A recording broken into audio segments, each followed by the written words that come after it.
இது என்னது பார்சல் புதுசாக இருக்குது நான் ஒன்றும் ஆர்டர் வரலையே அப்படின்னு கேட்டதுக்கு இந்த மனுஷன் சொல்கிறாரு, நான் தான் உனக்கு gift வாங்கினேன் அப்படின்னு.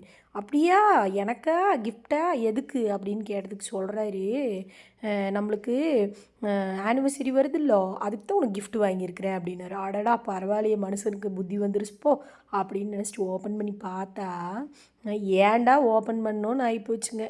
என்ன கிஃப்ட்டுன்னு பார்த்தீங்களோ, மோட்டிவேஷ்னல் தாட்ஸு. எதுக்கு சாமி மோட்டிவேஷ்னல் தாட்ஸ் எதுக்கு அப்படின்னு கேட்டதுக்கு, நீயே டெய்லியும் சமைக்கிறியல்லோ, உனக்கு கஷ்டமாக இருக்கக்கூடாதுல்லோ, இது படிச்சின்னா உனக்கு வந்து ஒரு மோட்டிவேஷனாக இருக்குமில்ல, அதுக்காக தான் வாங்கி கொடுத்துருக்குறேன். இது நீ கல்யாணத்துக்கு முன்னாடி வாங்கி கொடுத்துருந்தீன்னு வச்சுக்கோ, கல்யாணம் முடிக்காமல் இருந்திருப்பேனல்லோ, எதுக்கு இப்போ வாங்கி கொடுத்தேன்?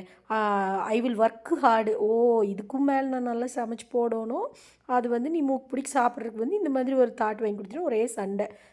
கடலை குழம்பு வச்சுருக்குறேனாம்மா, ஸோ இதை பார்த்தா கறி குழம்பு வச்சுருவேனாம்மா. எப்படியெல்லாம் யோசிக்கிறாங்க பாருங்க மக்களே. கடலை குழம்பு, நல்லா வாய்க்கு ருசியாக கடலை குழம்பு, ஆம்லேட் வேணுமாம்மா, அதுவும் ப்ளஃபியாக வேணுமாம்மா. அதுன்னு சொன்னேன். அப்போ நேராக ஜப்பானுக்கு போனீங்கன்னா ரோட் கடையில் உட்கார வச்சு நல்லா ப்ளஃபியாக ஆம்லேட் போட்டுக்கணும், ப்ளஃபியாக வேணுமில்ல அப்படின்னு சொன்னதுக்கு, சரி ஏன் இப்படி கோவப்படுற, நான் உனக்கு நல்லது தானே பண்ணியிருக்கிறேன்.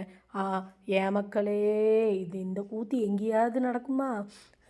ஆனிவர்சரிக்கு புடவை வாங்கி தருவாங்க, நகை வாங்கி தருவாங்க, இப்படி மோட்டிவேஷ்னல் தாட்ஸை கொடுத்து என்னை உட்கார வச்சுட்டானே இந்த ஆள் அப்படின்னு நான் புலம்பிகிட்ருக்கிறேன். இந்த ஆள் வருங்க கலர் கலராக அப்பளத்தை பொரித்து ஆம்லேட்டை வச்சு நல்லா ஓட்டு தட்டு தட்டுன்னு தட்டி இருக்குது. யார் என்ன பேசினோ எனக்கு என்ன அப்படிங்கிற மாதிரி. அப்புறம் இதில் இன்னொரு கூத்து வேறு.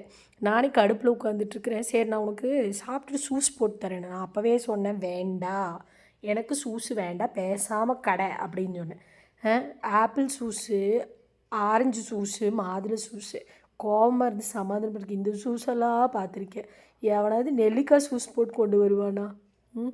ஏற்கனவே எரிச்சலில் உட்காந்துட்டுருக்குறேன், இனி எச்சாயிருக்கு வேறு இந்த நெல்லிக்காய் ஜூஸ் போட்டு, உடம்புக்கு நல்லது, இது குடி அப்படின்னாப்புல. பேசாமல் போயிரு நீயும் உன் ஜூஸும் அப்படின்னு சொன்னதுக்கு, பற்றியில்லோ நீ இப்படி கோவப்படக்கூடாதுன்னு சொல்லுது, உனக்கு மோட்டிவேஷ்னல் தாட்ஸ் வாங்கி கொடுத்தேங்கிறாரு.